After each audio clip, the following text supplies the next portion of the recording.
Welcome to County Magazine, a chance to find out what's new across Fairfax County. I'm Brian Ashby. On this edition, we'll talk with Fairfax County Poet Laureate Danielle Badra and hear one of her poems in our very own private reading. We'll get an inside look at a special groundbreaking in the Franconia district, and we'll celebrate the Public Health Youth Ambassador Program. Plus, as fancies turn in the spring, we'll show you how to get a marriage license in Fairfax County.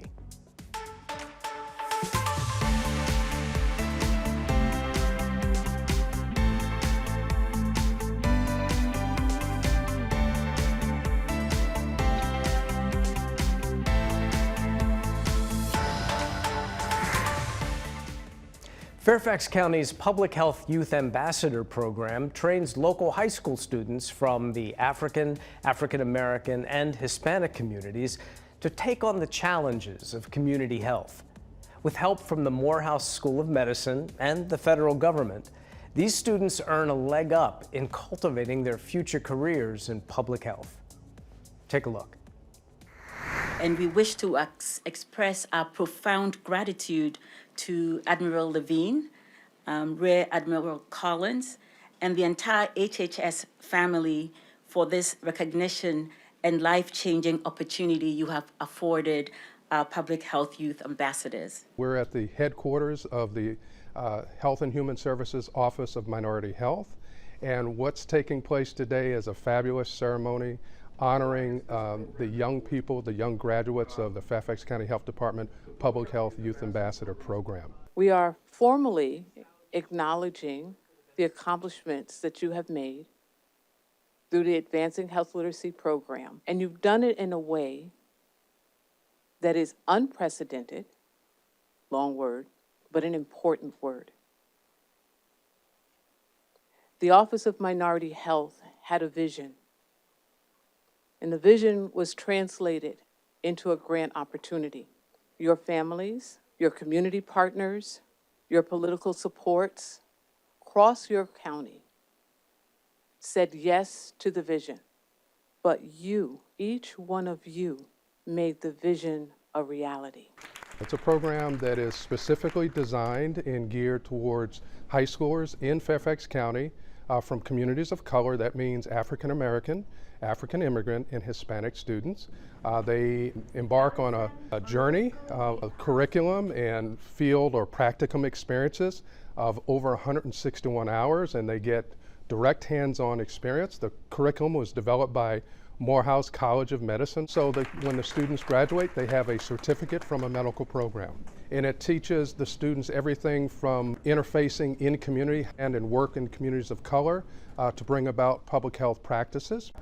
All of our graduates are required to do a capstone project centered around community health. So you'll see variations, everything from what they think at their age about solutions for mental health in their own communities in a culturally competent way. The beauty about this program, it takes the spark that's in a young person's heart about their own future, and what we do is we come around that spark and create a flame that will cast a light on their future. The goal is to help that young person reach their goal that they've set for themselves, whether it's educationally or if they want to track directly to career. Our job is to help them to track either to college or university or to career of their choosing, but with the hope, or at least give them the opportunity to come back to their communities and do something good for their communities. It's one hand up, and then continue to have one hand up in our communities of color. My goal is to attend medical school and graduate to become a pediatrician or just a general doctor in general. I want to help create a change in the world, in the healthcare system, and improve the healthcare system in general. My project is on sickle cell, and my plan is to create an educational convention for specifically African Americans or anyone who's thinking of having children to come and learn more about sickle cell disease and how people contract it. After high school, I'm hoping to go to college to study pre-med because I want to go to medical school and hopefully become a surgeon, specifically in neurology and oncology. This is a pilot program Right now, the students receive a $500 scholarship for completion of the program, and then they also receive a laptop. They also receive medical equipment like blood pressure cuffs and thermometers and those sorts of things that they actually utilize. The beauty is they utilize them in their own families. And then that data that they capture in their own families, we have a database that they can actually track the progress in their own families. As you can see, that's a wealth of opportunity for one, that student can actually see in a practical way how they themselves can impact in public health in their own families, and then they can magnify that or think about the process of magnifying that across their own community. In 2020, Arts Fairfax and Fairfax County created the Poet Laureate program, honoring a local poet with a 2-year term spent enriching everyday life in the community through poetry. With us to talk about the Poet Laureate program and read her inaugural poem is Danielle Badra, our second and newest Poet Laureate. Danielle, welcome to County Magazine. Thank you. It's an honor to be here. Good. First question that I have for you is, what is daily life like for a poet? Can you describe your creative process? Yeah, I mean, daily life is complicated and challenging as it is for everyone, right? But the purpose of the poet, I think, is to kind of break down that challenge and try to find beauty in it and highlight that beauty amongst the mess that we all live in. So that's, I'd say, what life is like for a poet, trying to find the beauty in the hard stuff. And then my creative process, I like to go for nature walks in the local county or national park trails. And when I get home from those walks, I tend to turn on some piano music and tune out everything else and just focus on whatever I want to write about that day. So what are the roles and responsibilities of the Fairfax County Poet Laureate? Absolutely. So part of the Poet Laureate application process was coming up with a community service project that I would run for 2 years during my tenure as Poet Laureate. And the community service project I came up with is called Poetry in the Parks. So for my tenure, I will be having poetry readings, poetry workshops, and establishing poetry resources in the county parks for residents to come and enjoy. And the main purpose of the Poet Laureate is to try to get the community to engage with poetry. Well, to that end, how can residents get involved with your Poetry in the Parks initiative? That's a great question. So our first poetry reading is coming up on Saturday, April 15th at 3 p.m. at Eleanor C. Lawrence Park. And it's going to be in honor of Arab American Heritage Month and also National Poetry Month. And Zaina Azam, who is Alexandria's Poet Laureate, will be reading along with myself and a local high school senior and upcoming talent, Rihanna Fief. So the three of us will be reading together for this event, this initial kickoff event. So everybody please come out to that. Afterwards, there's going to be a workshop on the Ghazal poetry form. And then our next reading is during Pride Month, and there's going to be some local LGBTQIA plus writers who come out and read for that. Kim Roberts, Holly Mason, Malik Thompson, and Sunu Chandi will all be out for that reading, and we'd love for people to come to that. That's Saturday, June 24th at 3 p.m. at Eleanor C. Lawrence Park. And another program we have, which the community can really come out and learn a lot from this event, is Poetry Beneath the Stars. It's a poetry workshop where people will come out to Turner Farm Park. It's Saturday, August 19th from 7:30 to 9:30 p.m. And we will look at the stars, we will read poetry about the cosmos, and I will provide prompts to people to write in response to what they see and, contemplating life and our purpose amongst the cosmos, So I think that'll be a really exciting event. Wow, that's a fantastic slate of events you have going on. Yeah. I was curious, how do you see poetry enriching the lives of everyday residents, everyday citizens? I mean, there are people who are poetry fans and, literary fans, but how do you see poetry enriching the lives of everyone else? Yeah, I mean, I think it brings meaning, deeper meaning to our lives, especially in times of chaos. I know a lot of people were really moved by Amanda Gorman's poem at the inaugural address for Biden, right? And I think a big reason for that is we had just experienced something as a nation that was pretty jarring. And her poem really kind of gave meaning, greater meaning to that event and to that national moment.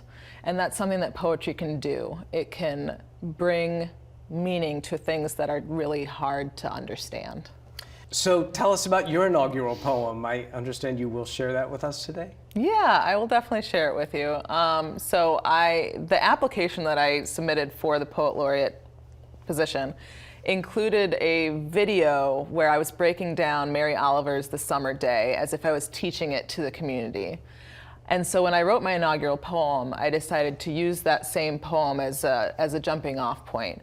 Because what I do with a lot of my poetry is I create conversations, conversations with my deceased sister, or conversations with my wife, conversations with my friends, with poets who I admire. But how I do that is I use lines from my fellow poets or even from a Facebook post, and I'll incorporate those lines into my poem. So in this instance, I used 2 lines from Mary Oliver's poem, which when I read it, I'll tell you which lines those are. And I wove them into this poem, which is really investigating how we in modern times interact with nature and how we tend to not have the time to really slow down and study it in the way that we used to because everything just moves so quickly now. So that's really what the poem investigates. Oh, I'm anxious to hear it. Yeah. Will you share it with us? Sure, I would love to. I am not very good at memorizing my poems, so I will be reading mine today. This is One Wild and Precious Life, which is a line from Mary Oliver's poem.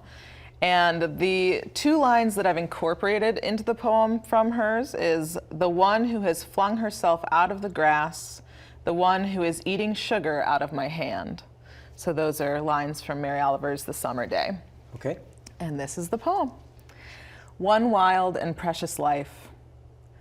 The one who forgot or has not yet learned how to fly, who has been standing for hours on one leg, waiting for a snake to be flung or to fling into the air just to watch it smash against the rocks. Herself out waiting for a feast to find her, waiting patiently, or wings clipped by turtles of the river, where she finds herself hungry for whatever is slow enough to be stalked. Like grass hides great cats on the savannah, the heron hides in her own shadow as the sun sinks in the sky. The one who startled easily and swiftly took to the sky, who is known by the S her body makes when pressed against the overcast, like eating a snake made her serpentine. If only that were the case for all of us shape-shifters who shake sugar out of shakers to sweeten our morning brew before we become too busy to watch the river rocks of my neighborhood nature trail covered in sunbathing turtles, or we become too apprehensive among tall grass to be handed a grasshopper with enough patience to stand still on 2 legs for several seconds and study it before it recalls how to fly. That is beautiful. Okay, I'm already claiming that piece of paper to take with me if you don't mind. Oh, because sure. I want to read that again Yeah, myself you can have it. Yeah. and absorb that more. Yeah. But it's lovely hearing the poet actually recite their poetry, and we thank you very much for being here on County Magazine. Yes, yep, absolutely. Yeah, thank you.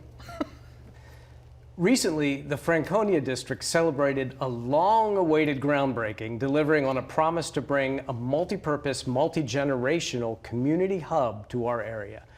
Our cameras were at the celebration and captured the energy and excitement the new development is sure to bring to residents for years to come. Let's watch. 2, 1, and throw! This community has been waiting patiently. I think they are excited about this amenity.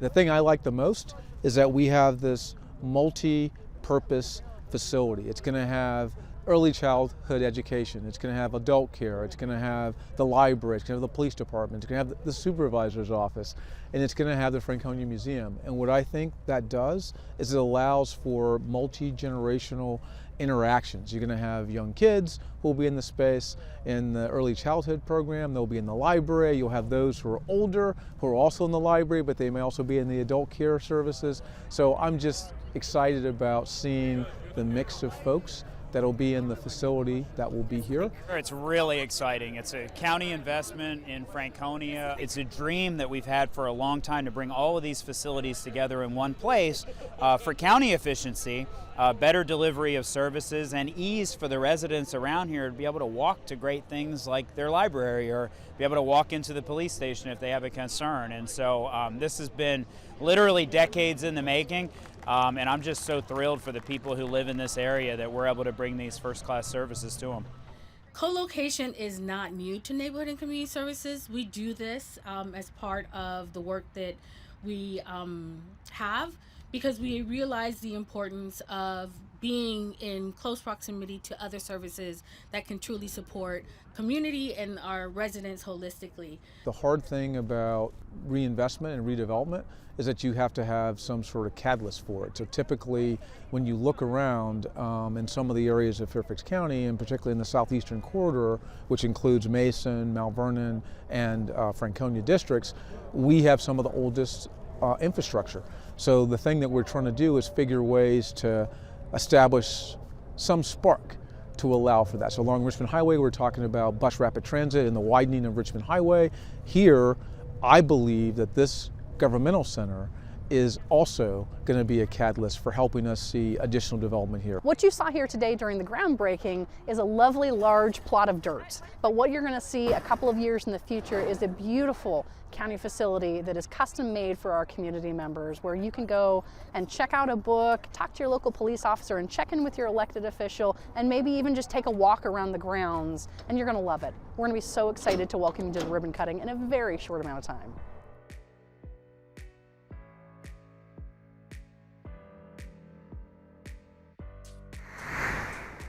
In April, springtime blossoms in Fairfax County. And I'm going to channel our poet laureate now and say that it's a season of rain and renewal, of rebirth and romance. And with all the headiness in the air, much like the pollen, many restless hearts yearn to make their love official. Luckily, Fairfax County courts are eager to help. Here's how.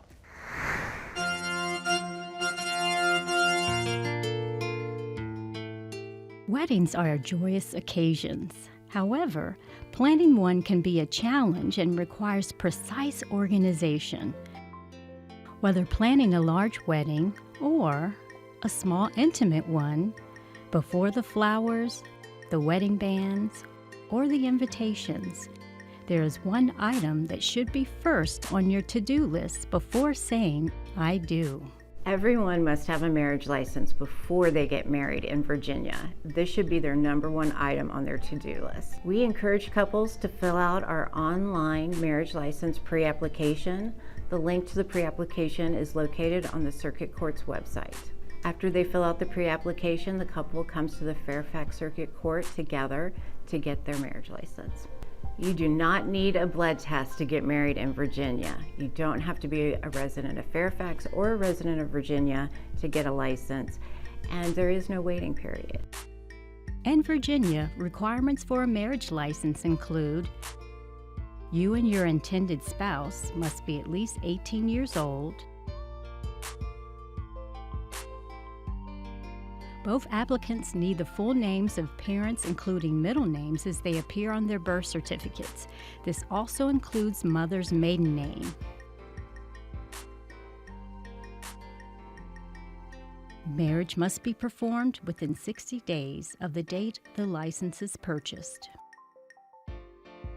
After submitting the online pre-application, couples go to room 116 at the Fairfax County Courthouse. Both parties must appear together to pick up their certificate at the marriage counter. They should bring a valid ID, such as a driver's license, passport, or military ID. The cost, $30. The circuit court clerk will review the application, the couple takes an oath, and then the clerk prepares and gives the marriage license to them. The clerk will also provide instructions to the couple for the wedding celebrant. Before the ceremony, the couple will give the marriage license along with the instructions on how to fill it out to their wedding officiant. After the ceremony, the wedding officiant completes their portion of the license and returns it to the Fairfax Circuit Court within 5 days. Before you leave the courthouse, it's important that all information is correct. So look over your documents carefully. The marriage counter is located inside the Fairfax Circuit Court, located at 4110 Chainbridge Road. The marriage counter is open Monday through Friday from 8 a.m. to 4 p.m. If couples need a civil celebrant to perform their wedding, the court has a list of local authorized officiants on their website. Only wedding officiants that have received a court order from a Virginia Circuit Court authorizing them to perform wedding ceremonies can legally marry couples in Virginia. This also applies to religious celebrants. Courthouse staff enjoy being a part of this exciting time in the life of their customers and are always happy to help. If you have any questions, feel free to give them a call at 703-691-7320. Well, that about does it for this edition of County Magazine. Thanks for joining us. Remember, there are countless ways to get involved in your community to make Fairfax County an even better place to live, work, play, and fall in love. I'm Brian Ashby. We'll see you next time on County Magazine.